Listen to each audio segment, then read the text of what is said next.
Graça e paz, boa tarde, Deus abençoe a todos. Nós estamos falando sobre vencendo a perplexidade.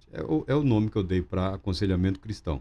Então, vamos abordar inúmeros temas é, sobre essa área do aconselhamento cristão. É possível aconselhar? Sim, é possível aconselhar.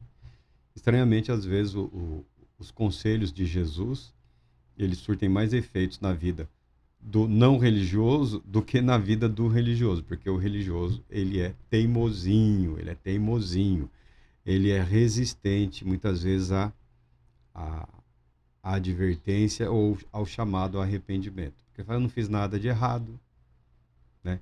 Mas arrepender-se não é só do pecado, arrepender-se é da maneira como você também interpreta a realidade, que às vezes pode ser a maneira equivocada e traz complicações futuras. É possível fazer o mal desejando fazer o bem, tá? Isso é certo, tá bom? Nós falamos do Salmo 37:5, a apresentação aí do reverendo Israel Belo Azevedo, e estamos com o Salmo aqui. Não te indignes por causa das más pessoas, nem tenhas inveja daqueles que praticam a injustiça, pois eles em pouco tempo serão castigados, pois eles em pouco tempo secarão como o capim, e como a relva verde logo murcharão. Confia no Senhor e pratica o bem, assim habitarás em paz na terra e te nutrirás com a fé. Deleita-te no Senhor e ele satisfará os desejos do teu coração. Entrega o teu caminho ao Senhor, confia nele e o mais ele fará. O mais, ele exibirá a tua justiça como a luz e o teu direito como o sol do meio-dia. Aquieta-te diante do Senhor e aguarda por ele com paciência. Não te irrites por causa da pessoa que prospera, nem com aqueles que tramam perversidades. Deixa a ira, abandona o furor, não te impacientes, não te inflames, pois assim causarás mal a ti mesmo. Pois os malfeitores serão exterminados, mas os que depositam sua esperança no Senhor herdarão a terra. A confiança em Deus, ela exige uma atitude, ou seja, retornar a viver, um agir. Não é o ficar lá, quero ver o que Deus vai fazer. Tá? Não é essa atitude para a qual nós somos chamados ao arrependimento ou à confiança, a confiança em Deus. Eu tenho, eu tenho muito material aí. Tem até alguns livros que eu comprei e presenteei para a Isabelle. Alguns estão em sequência, né? Leia este primeiro, agora leia este, o segundo. Depois dos dois, leia este, leia este, leia este. É, eu achei um aqui que eu tinha presenteado. De vez em quando ela aparece e fala, olha, que livro interessante. Eu falei, foi um presente, tem 10 anos que eu te dei esse livro, você leu agora? Tudo que você precisa está aqui, na palavra de Deus. Está aqui na palavra de Deus. Tudo que você precisa está aqui. Como extrair de maneira a aproveitar tudo que Deus tem para a sua vida, aí você acabará, mesmo que você seja um super prodígio, você necessitará da ajuda de alguém que conheça um pouco mais ou que conheça algo mais específico de uma maneira um pouco mais aprofundada. Porque Deus não realizou a salvação de modo a permitir que o ser humano viva ilhado. Eu me basto, eu me basto, eu me basto. Esse é um sentimento, é um pensamento que também precisa ser abandonado. Mas nós estamos falando de depressão, de ansiedade, de questões que afligem a humanidade há muito tempo e de tempos em tempos atingem nações inteiras, civilizações inteiras foram e são tomadas pela depressão, pela perplexidade, pela ansiedade, pelo desespero, pelo medo. Quando a vida comum não não corresponde às expectativas estabelecidas ou pelo poder, pelo poder político, pelo poder religioso, pelo poder econômico, quando a coisa desmorona. Quando vem a enchente e a água leva tudo, quando vem o fogo e o fogo varre tudo, quando vem o terremoto e tudo desmorona, fora outros aspectos morais ou espirituais. isso causa dor e sofrimento. Nós estamos falando de espiritualidade. Pessoalmente, eu não sou contra. Eu não sou contra, tá? Essa ideia de que você tem que enfrentar tudo de peito aberto, heroicamente, eu, eu, eu não sou favorável. Se a pessoa entende em algum momento que precisa de ajuda médica, ajuda profissional, procure o profissional, será medicado, receberá condições para ter um alívio, para relembrar de como é a sua estrutura em condições normalizadas e poder trabalhar para ou subir ou descer um pouco para estabelecer o equilíbrio. Ainda que um tratamento seja de alguns meses, ou 3 meses, 6 meses, 1 ano, até 3 anos, eu não sou o contrário. Se a pessoa necessita de suporte, que o faça. Que o faça. Alguns acham que as pessoas têm que enfrentar tudo de peito aberto. Não, tá doendo, deixa doer. Tá sofrendo, deixa sofrer. Está desorientado, não, deixa, é normal. Eu falo brincando às vezes que eu não sou contra o surto totalmente. Se possível fosse, de vez em quando, sair por aí, dar uns gritos, sair correndo, dar uns pulos. Não tem como mais, tá? 80, 90% da humanidade vive em ambientes urbanos. Antes o sujeito ficava meio acabrunhado, né? Ia trabalhar do outro lado da propriedade, ficava afastado uns dias, um tempo lá, se isolava um pouco, pensava um pouco e reconduzia a sua vida. Hoje as pessoas se sentem muito cercadas, vigiadas, tensas. Ninguém confia em ninguém, né? Qualquer suposto estranho já é uma ameaça à existência da, né? Nós temos os papais da rua, as mamães da rua, os vigilantes do quarteirão, os donos do bairro, esse comportamento paranoico. O ser humano olha para o outro ser humano e vê medo, vê desespero, vê pânico, vê ansiedade, vê tudo que pode perder, vê tudo que pode ser levado, vê esse ambiente de competitividade. Fora as perdas normais da vida, né? Fora as perdas normais da vida. A morte, o trauma, a perda da saúde, perdeu a visão, a audição, perdeu a perna, o braço, perdeu o movimento, o coração não está bom. É uma infinidade de coisas ruins que podem acontecer com a pessoa e causam-lhe sofrimento, tristeza, angústia, depressão e ansiedade. Muito embora eu não seja contra o uso de medicamento, eu insisto que existe o profissional apto, capaz de administrar de maneira correta essa medicação, com vistas a auxiliar a pessoa durante o processo de cura, o processo de tratamento. É possível a cura? É possível a cura. O que tem surgido hoje, nos dias atuais, por exemplo, o Brasil durante muitos anos não foi palco de muitas drogas. Algumas camadas sociais, alguns grupos, basicamente o brasileiro se entorpecia pelo álcool, né? O álcool é o mais barato e comum e eficiente entorpecente que se tem aí, o álcool, e ele é acessível e é socialmente tolerado. Depois de um período histórico aí, o Brasil passou a ser mercado consumidor de drogas, né? De drogas mais pesadas. Muitas pessoas têm procurado drogas com o objetivo de promover um tipo de entorpecimento que, na verdade, tem razões até na psique, na espiritualidade, né? Tem até um artista famoso que morreu aí, ele usava,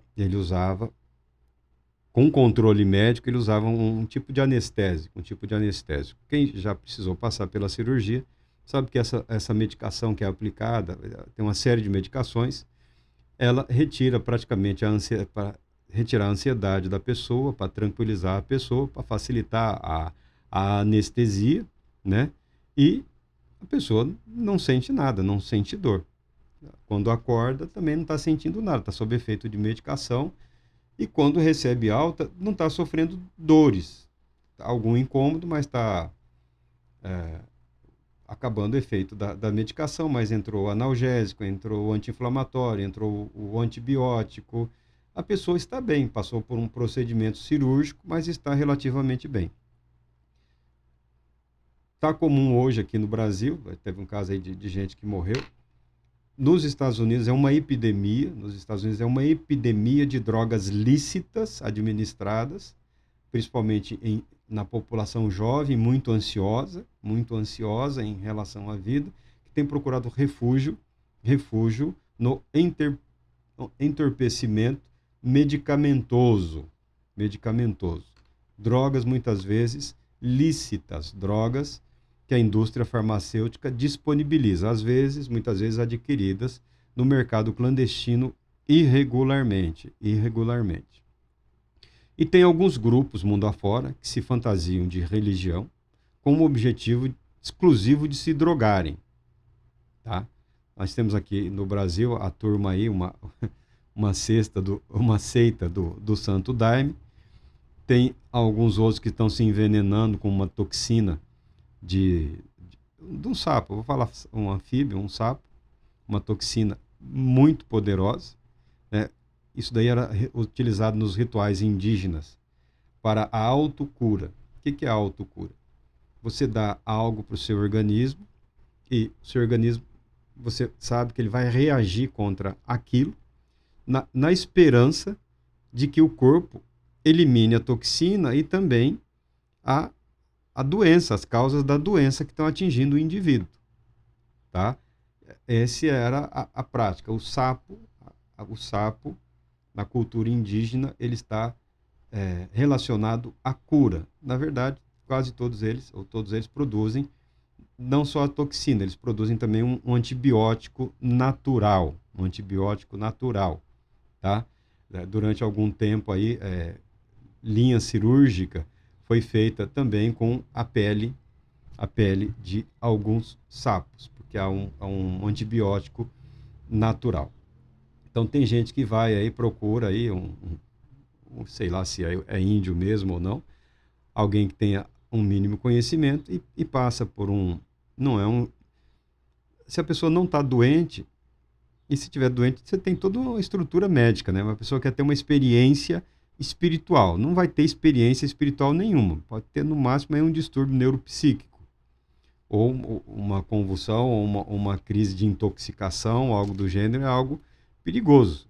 Não devia enveredar nessas áreas. Isso era feito entre os indígenas quando não havia muita expectativa de restabelecer a saúde da pessoa lá, o sujeito estava acamado entre a vida e a morte.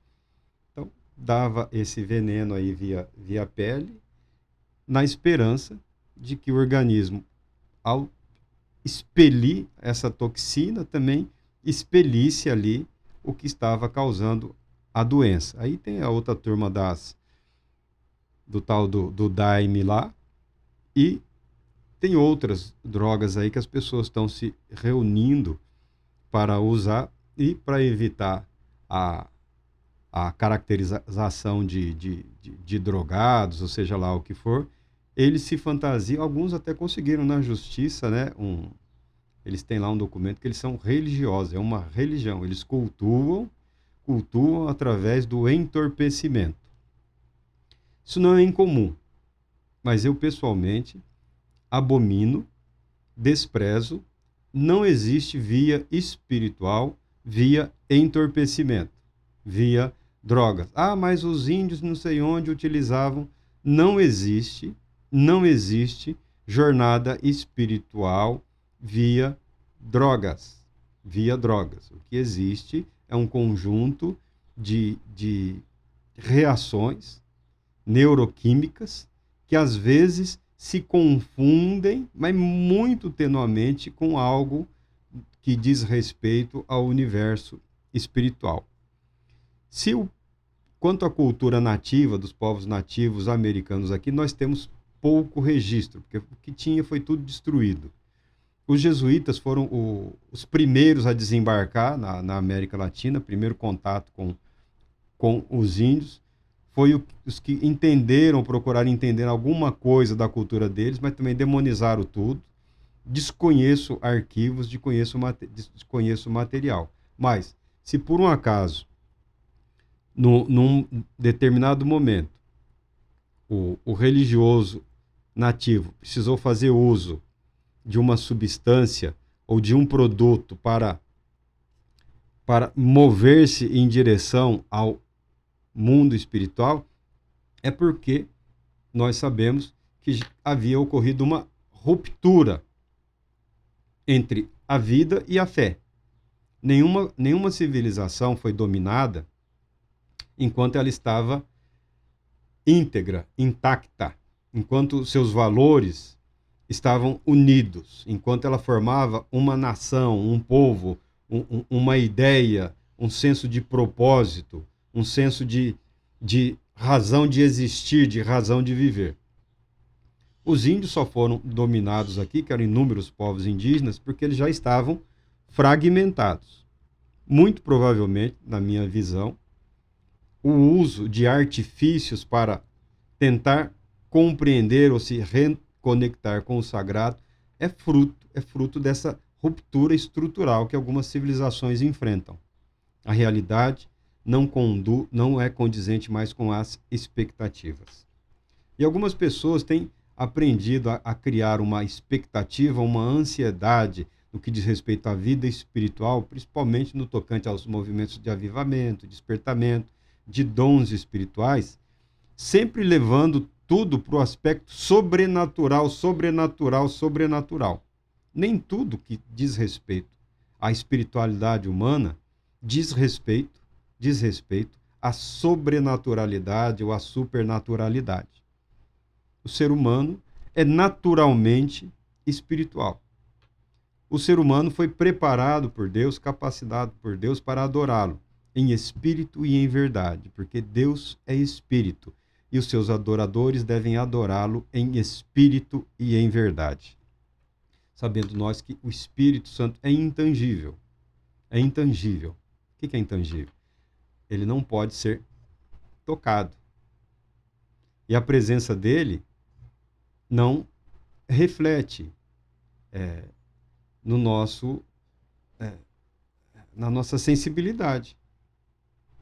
Mas a nossa fé, o nosso estado de consciência, de vivermos em Deus, a nossa consciência, quando ela é ampliada no sentido de que eu sei que o meu Deus vive, eu sei que o meu Redentor vive, eu sei que o Espírito de Deus habita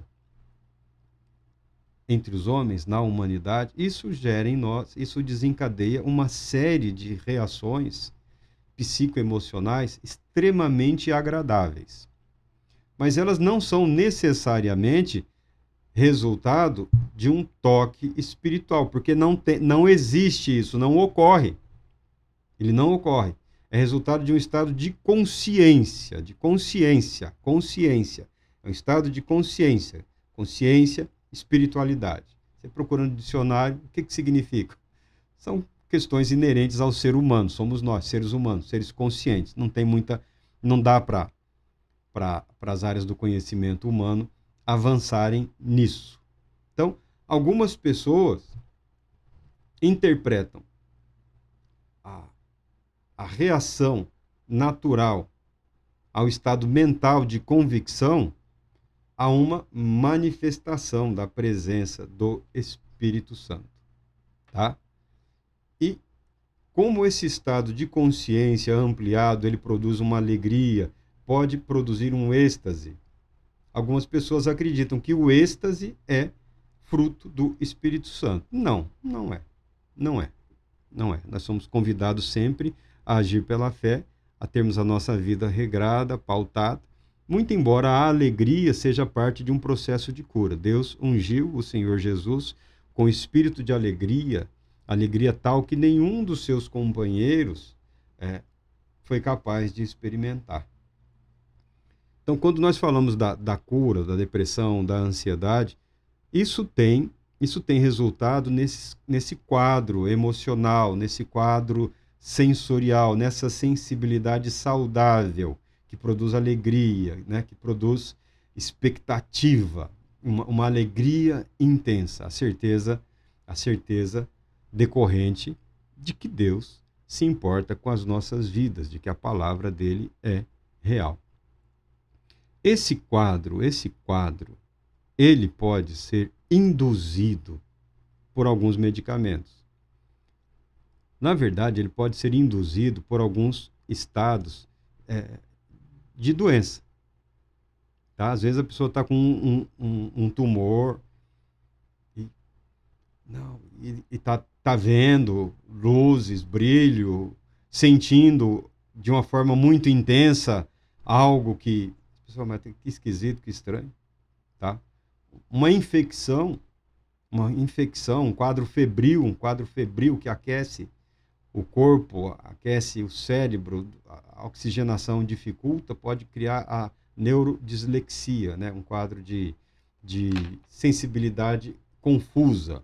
Né? A pessoa está vendo, mas o olho causa uma sensação. Só de estar vendo, ele sente algo que o incomoda. Né? A audição, o som gera uma sensação. É neurodislexia, a droga reconhecidamente aí produzida que causa neurodislexia, que algumas pessoas falam que tem visões, viagens e tal, foi o LSD, que estão tentando trazer de volta. É neurodislexia. Não é uma propriedade espiritual, não é uma ampliação espiritual.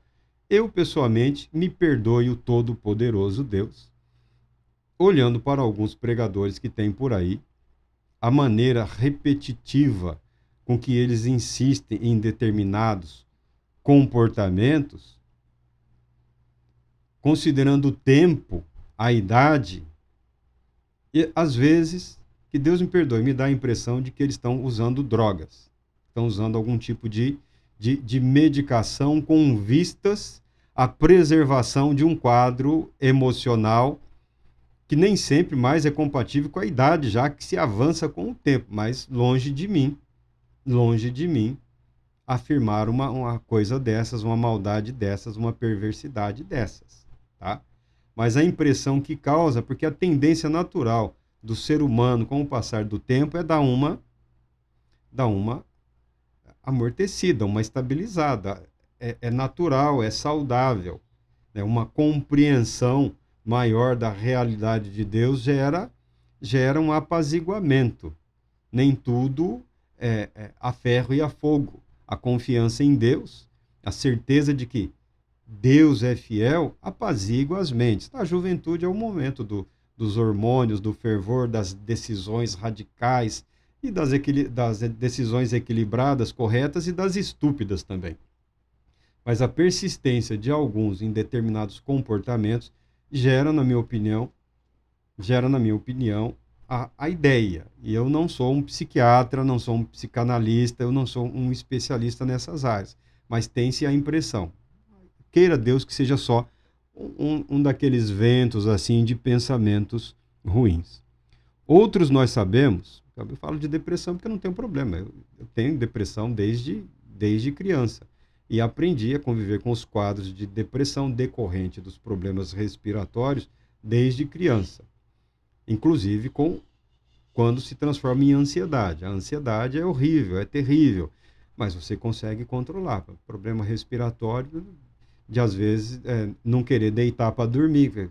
Jovem, criança, com medo de morrer. E eu conheço muito adulto que faz isso também. Coloca os travesseiros lá e fica sentado, porque tem a impressão de que sentado ali vai respirar melhor, vai dormir, tem o receio, é ansiedade isso, né? De que se deitar vai morrer asfixiado lá. Via de regra, se você tem alguma obstrução nas vias respiratórias, a tendência natural é abrir a boca, tá? Se há algo mais grave, precisa de intervenção médica, tem tratamento, tem medicamento.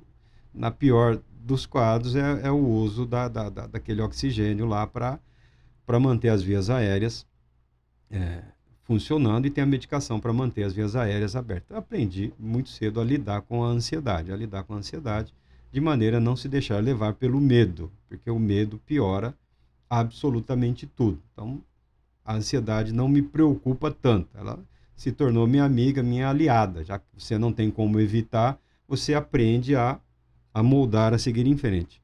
Outras coisas que eu percebi, isso daí é óbvio, se você pegar um conhecido seu que faz o teatro ou se interessa por artes de um modo geral, ele verá, não, esse é um personagem. Esse homem, essa mulher aí está encenando, tá? Isso daí é um personagem. Ele criou um personagem. Porque ele criou esse personagem é problema dele, mas não. Essa pessoa não existe. É uma caricatura. É uma caricatura. No período, eu tive já faz muito tempo, um quadro mais intenso de depressão e a pessoa, quando está no quadro de depressão, ela fica meio chatona, né? Fica meio sem graça. E no ambiente, no trabalho, pessoas conversando, falando, rindo, eu aproveito sempre para ler. Então, meu vocabulário estava ficando meio distante do meu ambiente, né? O que era engraçado para as pessoas, para mim, não significava absolutamente nada. Eu falei, o errado sou eu. Né? Aí eu fui acompanhar, liguei a TV, vi os quadros lá, tá, é isso que estão rindo? Então, os quadros de comédia. Aí você vê, é engraçado. Tá. Fui estudar, fui ver o stand-up. Fui ver alguns artistas aí de stand-up. O stand-up que no passado é inspirado na figura do orador, na figura do pregador, na arte sacra, na arte de conduzir ou de apresentar as verdades eternas para o povo. O stand-up era uma caricatura desse ambiente sereno, desse ambiente religioso, desse ambiente espiritual. Era uma caricatura com fins mundanos. Mas o stand-up era uma caricatura. Hoje, com tristeza no coração, eu vejo aí alguns fazendo uso de técnicas do stand-up no púlpito. No púlpito, que para mim é outra droga. É valer-se de artifícios para induzir ou o riso, mas na verdade você está introduzindo nas artes sacras o deboche, o sarcasmo, a ironia, fora dos limites, fora do tom equilibrado da retórica religiosa, que eu considero uma outra droga, um outro veneno introduzido nos púlpitos.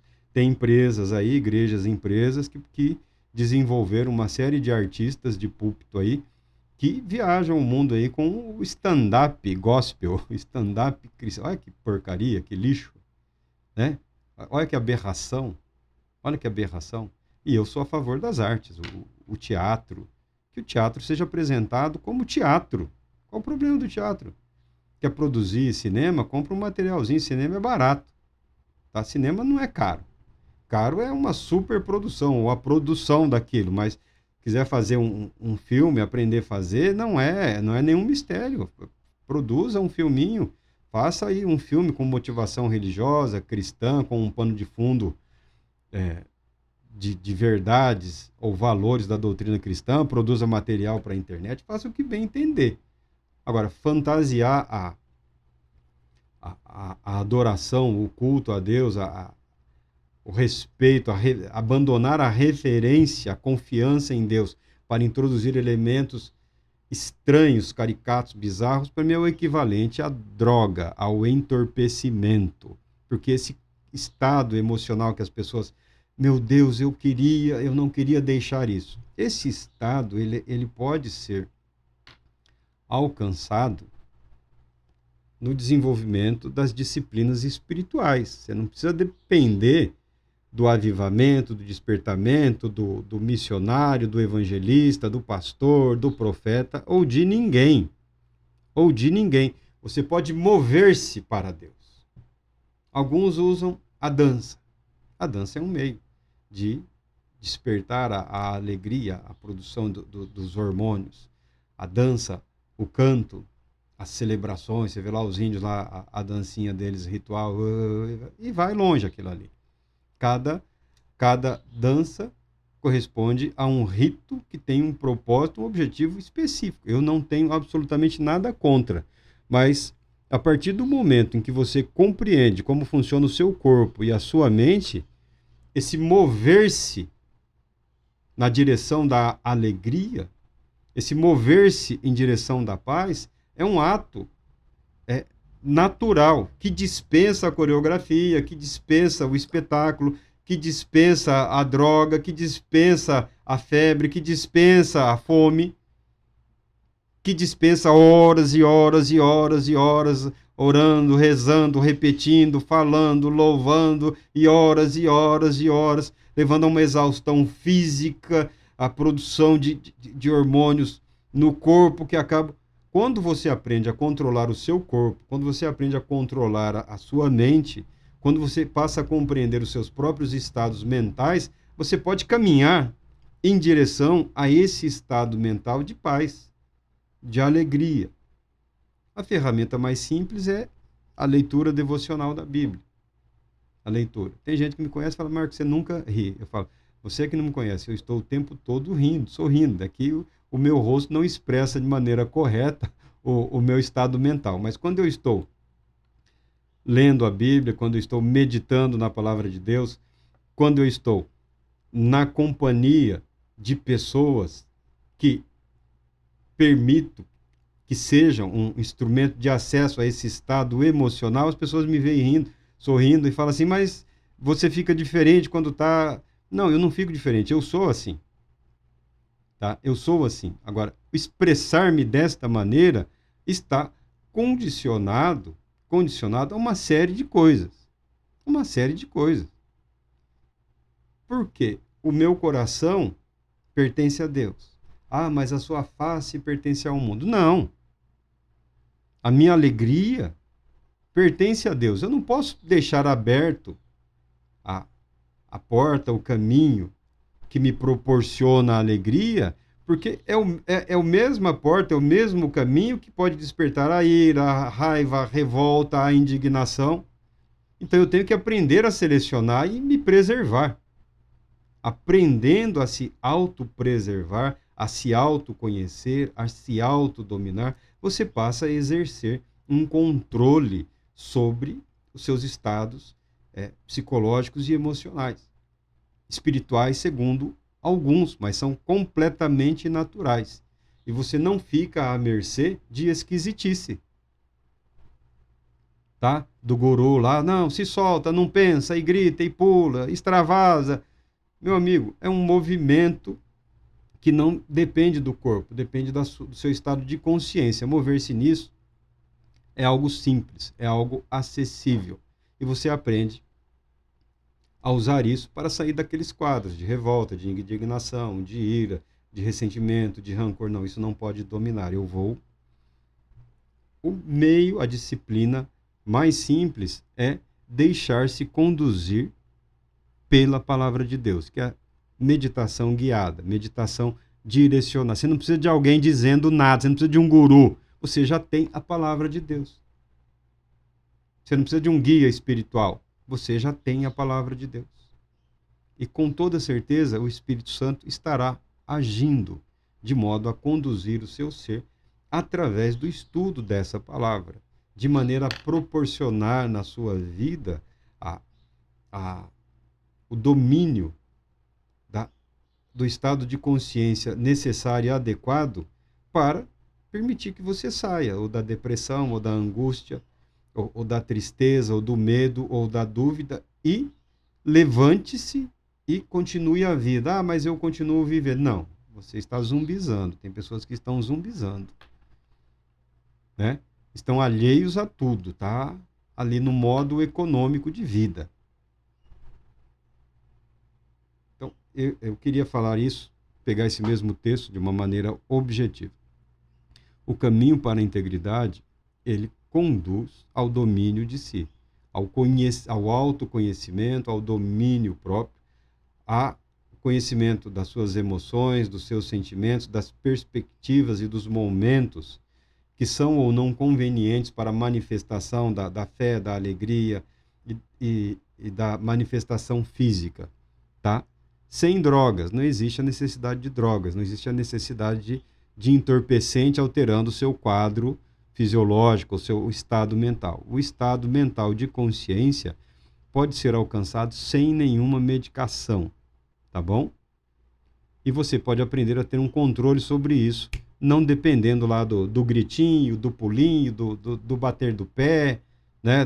Dessas coisas coreografadas, que infelizmente eu bato o olho, eu vejo ali, é, é triste ver essas coisas. Mas há uma gama de possibilidades que a palavra de Deus nos mostra que nós podemos nos apropriar para aliviarmos a nossa dor e o nosso sofrimento. Um deles é o próprio sofrimento e a própria dor, aceitá-los como parte da vida, do processo e continuar, e seguir em frente. Não ficar esperando muito melhora, não. A melhora vem com a mudança de atitude, com a mudança de compreensão da realidade do próprio Deus. Espero ter dado aqui uma, uma explicação para uma série de eventos, para uma série de comportamentos que não são necessariamente necessários, muitas vezes mostram-se impróprios e inadequados, tá? Mas que são uma busca por algo que está disponível gratuitamente por Deus em Cristo Jesus através da sua palavra. Deus Todo-Poderoso te abençoe, te proteja e te conceda paz, muita paz.